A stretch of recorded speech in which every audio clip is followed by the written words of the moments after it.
This is part 3 in a series of videos about what to do after you've printed your woodcut. So in part 1, I talked about paring your paper size down so that the borders are even. Part 2, I cleaned up a little bit of excess ink that I didn't want on my print. And in this part, I'm going to sign and number. I do it, I think everybody does it a little bit differently, and my conventions are probably going to be different depending on who you ask. I prefer to put the title in the left, the edition number in the middle, and my signature on the right. And I just prefer the aesthetic of this, and I'll talk about that in a minute. But first of all, the title. So the title of this, I titled these Solitude, which is the name of the woodcut graphic novel that it comes from.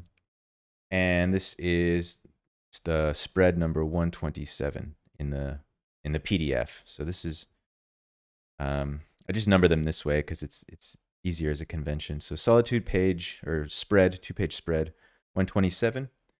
And this is number 2 out of 10 in the edition. So 2 over 10. So this means that there are 10 prints like this total, and this is the second one. And then on the side here, I sign my name.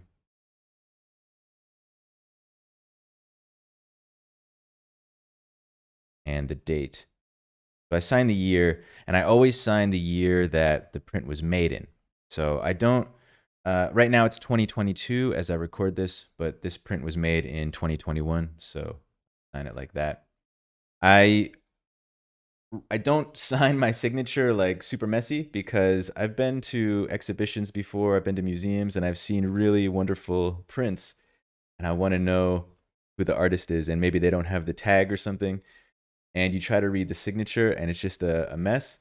So I always try to write my name legibly just in case anybody wants to find me if they come across this print. And I definitely recommend doing that. I know it might look cool to make a cool scribble or something, but I think it's a good idea to legibly sign your name just in case anybody's interested in who made the print.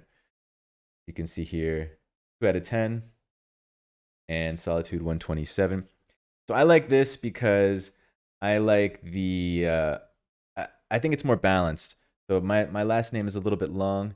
My titles are usually around the same length as my name and the date. And so just for the sake of balancing the print, putting the edition number, which is always really small in the middle, I think is a better move. At least as I've been saying it throughout these videos, but it's all about your personal aesthetic choice. I'm sure there are purists who have very hard and fast rules of what must be done and must not be done. But I'm personally from the point of view that you do what you think looks best. And I have some other prints that I color. So I have some that I like to paint. And this is a woodcut painted with watercolor.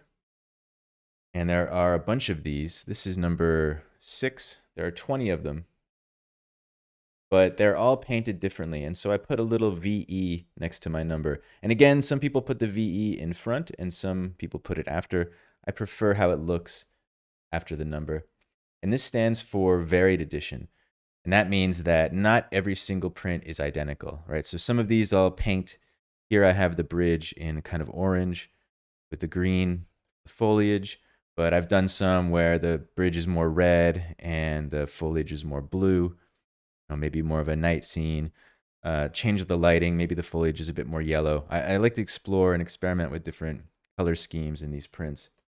And so they're not all identical, so you can't call it a regular edition. It's a varied edition, just variation. This one here, I don't paint because this is from the graphic novel, which is all black and white. And so this one, they're all going to look the same. They're all just going to be like this. So no need to put anything next to it. But you'll see other indicators next to the edition number on a lot of printmaking. So you might see something like BAT, that's Bon Attire, which is what you would put if you were printing something and you've changed it. Maybe you've done some proofs, some tests, and you have the one and you're ready. And this is the print that every other print has to look like. So if you want them all to look exactly identical, the BAT would be like your reference print. Make sure that everything looked identical.